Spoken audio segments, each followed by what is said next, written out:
Welcome to BNEWS Weekly. I'm Phil Gallagher, along with BNEWS reporters Tad Stefanak, Robert Paris, and Sonia Rollins. Juliana McGrane with sports, Gretchen Carey with the community calendar, and Chris Flaherty with the weather. Thank you for joining us. A forum held at Leahy Hospital brought together healthcare, research, and technology leaders to explore how artificial intelligence is shaping the future of medicine. The discussion focused on how AI is being used to improve patient care, streamline operations, and prepare the healthcare workforce for what's ahead.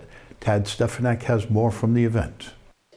The Middlesex 3 Coalition recently partnered with Leahy Health on a forum for advancing healthcare through artificial intelligence, an event that drew over 200 attendees. Today we had AI in action. We brought together collaborators, universities, medical schools, innovators, and entrepreneurial colleagues to really think about AI and how we're going to improve healthcare. We're working with Leahy Health on this event. There's a lot happening at Leahy in terms of AI innovation, creating an AI care community, and what's happening today. So there's already work happening in AI in healthcare. So today's conversation is really updating, informing people of what's currently happening, and looking at the future and how do we build that community. And that's what's happening right now. People are staying around because they want to make connections, conversations. There's a lot of things going on. We want to break down those silos and really work together to create a stronger community. AI is a tool, fundamentally, right? And how we can use AI as a tool to make care more efficient, more collaborative, thinking about how perhaps AI plus robotics might allow for us all to stay in our homes longer than having to worry about hiring and spending lots of money on external care or going to a facility. Well, it's going to be a complicated equation for sure. AI is already here in healthcare. We are using it every day. And now we have the opportunity to really collaborate so that we do it the very best way to improve our outcomes. But it's here and it's fast and we need to get on board. From Leahy Hospital and Medical Center, I'm BNews reporter Tad Stefanak. It's a new year in Burlington, and preparations for the annual town election are underway. Nomination papers are now available at the town clerk's office through February 18th and must be returned by Friday, February 20th. Several townwide seats are up for election this year, including town clerk, town moderator, select board, school committee, planning board, board of health, and more. Candidates seeking a townwide office must collect at least 50 signatures from registered voters, while those running for town meeting need 10 signatures from voters in their precincts. Several incumbents have already pulled nomination papers, including town clerk Jennifer Priest, town moderator Bill Byer, and select board vice chair Jim Tigas. On the school committee, Vice Chair Catherine Bond and member Jeremy Burks are seeking a third and second term respectively. They are joined by newcomer Aaron Reeves, who has also pulled papers for the school committee. Stay tuned for BNews for more election coverage in the coming months. Council on Aging Director Marge Yetman recently joined us in the studio to talk about New Year's resolutions and ways older adults can stay active and engaged in the months ahead. Let's take a look. You know, for those of you who've been wondering how you ever had time to work before you retired, this may not be the best resolution for you. But for those who don't feel that way and you have plenty of time to kill and you don't know what to do with yourself and you're kind of lost, maybe make a New Year's resolution to go visit a senior center. Awesome. It doesn't have to be Burlington Senior Center, although I hear we have the best one around. You could go to Wilmington or Woburn or Lexington, Winchester, Billerica. The nice thing about Massachusetts is we kind of have an agreement that you can go to any senior center in Massachusetts and attend activities. You may need to sign up for them. There might be a cost to some of them, but we don't all have the same activities. So, you know, if we don't have anything you like or you're interested in, you can go to another senior center if they have what you like, and you can look online to see if there's what the different senior centers have for activities, and you can go take part in activities. You can volunteer, and then you can just wonder what took you so long to get there. Yeah. There's also lots of volunteer opportunities here at BCAT. You can come and make content, volunteer on camera, or even do a podcast if you wish. Speaking of town departments, Nikki Cadillac breaks down how the work of town departments fits into the overall municipal structure in the latest edition of Burlington 101. At first glance, Burlington's municipal structure might seem complicated, but really, it's just people working together to keep the town running. And we're here to help you understand how the different groups work to help residents like you live your best life in Burlington. As we learned on the last episode of Burlington 101, Burlington's executive branch includes a number of elected boards and commissions, the citizen side of government, setting policy and overseeing many of the town's departments. Also working for you is the professional side, the departments led by experienced staff and overseen by those boards or by the town administrator. Together, they collaborate every day to keep Burlington running smoothly. Public safety? That's our police and fire departments, along with animal control. Infrastructure and snowplows, that's Public Works, with divisions for highways, water, and engineering. Health and wellness, the health department, youth and family services, veteran services, and the Council on Aging handle that. Planning to add on to your house, start a business, or build a new housing development? You'll work with planning, building, or the Conservation Commission, and sometimes all three. Town Clerk's office oversees elections, voter registration, and vital records administration. And for parks, sports fields, and playgrounds, that's recreation. Behind the scenes, Town Council, the Treasurer-Collector, the Town Accountant, and Human Resources keep Burlington's finances and operations in order. So while the town's organizational chart might look like a wall of boxes, what it really shows is teamwork. Hundreds of people and dozens of roles all focused on one mission, keeping Burlington a great place to live, work, and play. Building on that look at town departments, we have our latest edition of Who Works for Burlington, where we feature Deputy Treasurer and Collector Paul Shvartsman. Every day, thousands of employees work behind the scenes to keep the town of Burlington running. In this edition of Who Works for Burlington, we caught up with Deputy Treasurer and Collector Paul Shvartsman at Town Hall. Prior to this role, Paul served as a senior tax collector. This past summer, Paul also completed his collector's certification. I basically assist the treasurer collector, Anna Maria DeRosa, with getting the tax bills out, helping with the collections, make sure everything's going smoothly in the office, make sure everybody in the town gets paid on time and accurately, and yeah, basically collect the taxes and make sure everyone gets paid. In this role, getting the details right helps build trust with the people they serve. The more accurate we are, the better residents have confidence in us. We kind of work with what we have, but it's definitely something we really pride ourselves in. We try to make, the invoices as accurate as possible, try to make the systems as accurate as possible. I feel like things have improved significantly since Anna and myself have been in this office, not in our current roles, but working for the town. As a Burlington resident himself, Paul said it feels good to give back to the community through his work. Knowing what's going on a little more than I used to. I've been part of town meeting for a while, and now I kind of know, it gives me a better idea of everything that goes on and what's getting talked about. It's good. It's kind of having pride in the place where you live for a long time. And now you know another face behind the work here in Burlington. Paul is also the head coach of, or the varsity coach of the wrestling team. A larger than usual crowd gathered this week outside the ICE office in Burlington during a weekly rally organized by a local group called Justice for All. Organizers say attendance increased significantly, with several community members and elected officials addressing the crowd, including State Representative Ken Gordon. Here's what I think I can offer in my role as state representative. I've had the privilege of working with some impressive and progressive police chiefs from around the nation as we look to address issues that affect the residents of Massachusetts. Now, in doing this work, I learned the difference between proper policing and overseeing a police state. I learned the difference between the work of trained officers, experts in de-escalation and situational avoidance, and people who go into a scene and make matters worse. And what we watched from that video, from the incident in Minneapolis yesterday, was the opposite of proper policing. What it was the expected result of a group of militaristic agents dressed in military garb who intentionally put people in fear, and when people predictably react out of fear, violence erupts. Osteria Nino's has closed its doors after 10 years in Burlington. The Italian restaurant opened in 2015 and was inspired by the kitchens of Rome, offering a menu that included pasta, pizza, seafood, and classic Italian dishes, along with beer, wine, and cocktails.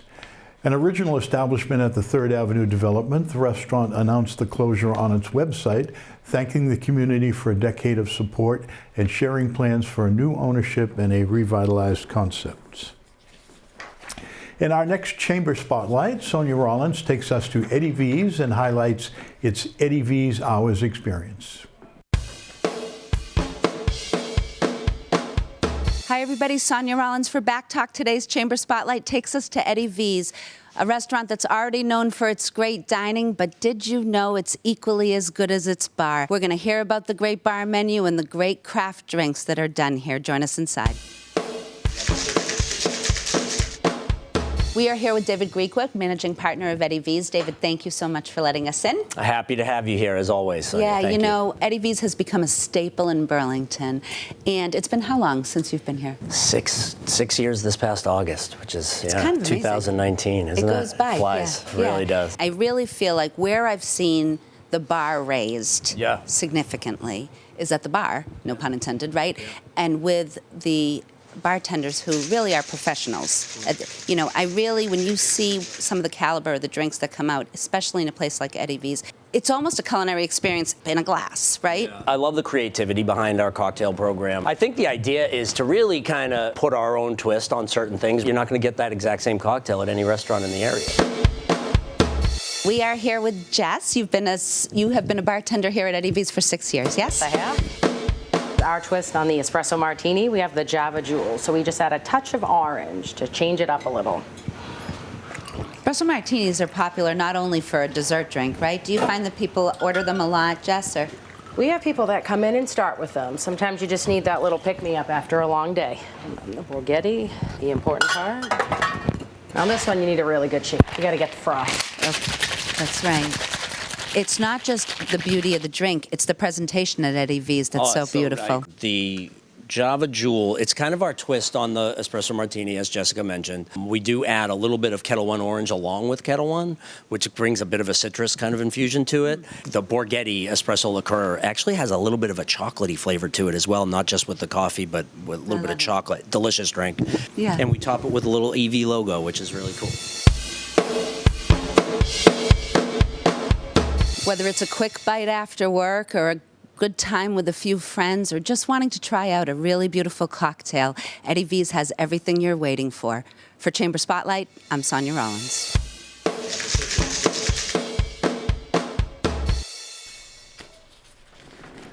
The Burlington Police Animal Control is reminding pet owners to take extra precautions during the winter months, as freezing temperatures, snow, and icy conditions can pose serious risks to animals. Massachusetts law includes important protections to ensure dogs are not left outdoors in unsafe or inhumane conditions. No tethering during weather advisories, watches, or warnings except for up to 15 minutes while supervised. Dogs may be tethered for no more than 5 hours in a 24-hour period. No tethering overnight between 10 p.m. and 6 a.m. Collars used for tethering must be safe and humane. No choke, prong, or pinch collars. Puppies under 6 months old may not be tethered outdoors. Outdoor dogs must have proper weatherproof shelter, warm bedding, and continuous access to clean, unfrozen water. Animal Control also shared winter safety tips for all pets. Limit outdoor exposure, as dogs and cats can develop frostbite or hypothermia quickly in extreme cold. Wipe paws after walks to remove salt and ice. Consider booties or paw wax for extra protection. Provide warm, draft-free indoor sleeping areas. Short-haired, senior, or small dogs may benefit from sweaters or jackets. Never leave pets in cold vehicles. Be mindful of windshield, as pets lose heat faster than humans. Check under cars before driving, as cats and small animals may seek warmth near engines. Burlington Police Animal Control thanks residents for following these guidelines and reminds everyone to stay safe and look out for their furry family members this winter. Up next, our community calendar with Gretchen Carey. And the weather had a say in our report this week. Icy conditions kept meteorologist Peter Brown off the roads, so Chris Flaherty filled in with the forecast. Hey everyone, I'm Gretchen Carey, and this is your community calendar. On January 14th from 5 to 7 p.m., Burlington Buzz will be having the 3rd annual Civic Expo in the Burlington High School cafeteria. Everyone is welcome and the event is free. On Sundays in January from 2 to 4:30 p.m., the Burlington Public Library is having Sunday Cinema. Everyone is welcome and no registration is required. For more information, go to their website. On January 15th from 6 to 9 p.m., Fogo de Chao is having a Wine and Wagyu. Pre-registration is required. For more information and to register, go to the following website. For more community calendar events, go to bcattv.org, burlingtonpubliclibrary.org, and burlingtonrecreation.org. I'm Gretchen Carey, and that was your community calendar. It's flu season. You're probably planning to get your kids their flu shots, but remember to get yours too. Vaccinating your family is the best way to protect you and your kids from the flu. Protect yourself. Protect your family. Get your flu shot today. Happy New Year, everyone. This is Chris Flaherty with your BNEWS weather report, filling in for Peter Brown, who is out this week. The good news is it'll be a bit warmer than normal this weekend, but the bad news is we're in for some rain. Friday will hit with a high of 51 degrees and a low of 40. Saturday will drop down to a high of 46 and a low of 37. And Sunday will wrap up the weekend with a high of 44 and a low of 28. So this might be a good weekend to rent a movie from last year you missed, or take down your Christmas decorations if you haven't already. Monday will be partly cloudy with a high of 36 and a low of 17. Tuesday will be more of the same with a high of 37 and a low of 18. And Wednesday will be a high of 39 and a low of 27. And finally, Thursday, we might be seeing some snow again with temperatures at a high of 34 and a low of 16. And that will do it for our weather report. I'm Chris Flaherty filling in for Peter Brown. Stay safe, stay warm, and have a great week. Winter sports did not slow down over the break, and Juliana McGrain has all of the sports news in this week's sports report. Hello everyone and Happy New Year! Winter sports stayed busy across the board and we have a full recap here. Both the girls and boys basketball teams competed in the Tony Romano Holiday Tournament. The girls captured the tournament title, defeating Bedford in the opening round before earning a thrilling 33-32 win over Tewksbury in the championship game. The boys also opened with a 85-51 win over Bedford, then battled Tewksbury in the title game that went into overtime, where they both came up short, 68-62. Both team returns to the action on January 6th against Belmont. The girls fell at home 51-41 and now sit at 4-3 on the season. The boys earned a 78-59 road win led by 26 points from senior Justin Gray, improving to 5-2. Over at the Ice Palace, the girls hockey team played 3 games. They opened with a 3-2 win over Leominster, led by 2 goals from junior Shayla Cocker, with freshman Sophia Cleary adding in the third. The team later fell in Winthrop Central Catholic and most recently Melrose, and now sit at 2-6 on the season. The boys ice hockey team is on a roll, riding a 6-game winning streak as they're improving to 7-1. They picked up wins over Stoneham Westford Academy, along with high-scoring 10-3 home wins over Watertown on January 3rd. The Devils followed that with a shutout 7-0 win against Newburyport on January 5th and a 5-1 win in Melrose on the 7th. The boys and girls indoor track team competed against Wilmington. The boys earned a 57-43 win, highlighted by a personal best from senior Roy Kanyike in the 2-mile. The girls followed with a close 51-49 victory, led by junior Ava Eldridge, who won the mile. The boys then improved to 3-1 on the season with a lopsided 79-21 win over Stoneham. As of this taping, the results of the girls' meet against Stoneham were not yet available. You can find the full results on our website. On the mat, the wrestling team put together a strong stretch led by Max Shwartman and Lucas Abreu, who both went undefeated across multiple events. The Red Devils earned wins over Malden Catholic Memorial, Worcester Tech, and Wilmington, and then swept at a home quad meet through victories over Reading, Staunton, Bedford, Acton, Boxborough. Several wrestlers went undefeated during the stretch and earned a David Vahosky and David Vahosky earned his first career varsity win. The team now stands at 11-7 on the season after a 62-17 loss in Melrose on January 7th. In swimming, the boys team is still searching for its first win after a 95-70 loss to Belmont, but there were several bright spots. The 200 medley relay officially qualified for sectionals, and multiple swimmers recorded personal bests. Brandon Ruiz posted a PR in the 50 free, Dylan Floyd in both the 50 and 100 free, Chase Costa in the 200 and 100 free, and Aaron Fitzgerald in the 500 free. For more coverage and full results, visit our sports section on X at BNEWS Sports. That's all for this week. I've been Juliana McGrain, and thank you. Our Red Devil shout-out this week goes to two seniors, Roy Kanyike and Evans Katayomba, who earned Middlesex League All-Star honors in cross-country this fall and are still going strong as they carry that momentum into their indoor track season. Seniors Roy Kanyike and Evans Katayomba were named Middlesex League All-Stars after their fall cross-country seasons. Roy put up big results all season long, finishing 12th with an 18:10 against Arlington and taking second against Wakefield with a time of 16:27. He closed out the season finishing 45th at the MIAA All-State Championship in 17 minutes and 12 seconds. We did a good job during the season. I think we only lost once in the league, so that was good. And we look forward to bringing that energy towards the track, hopefully winning all the meets. Evans had a great season as well, highlighted by a 26th place finish at the MSTCA Frank Kelly Invitational with a time of 10:16. Evans also posted a personal best at the league meet, finishing 141st place in 16:59.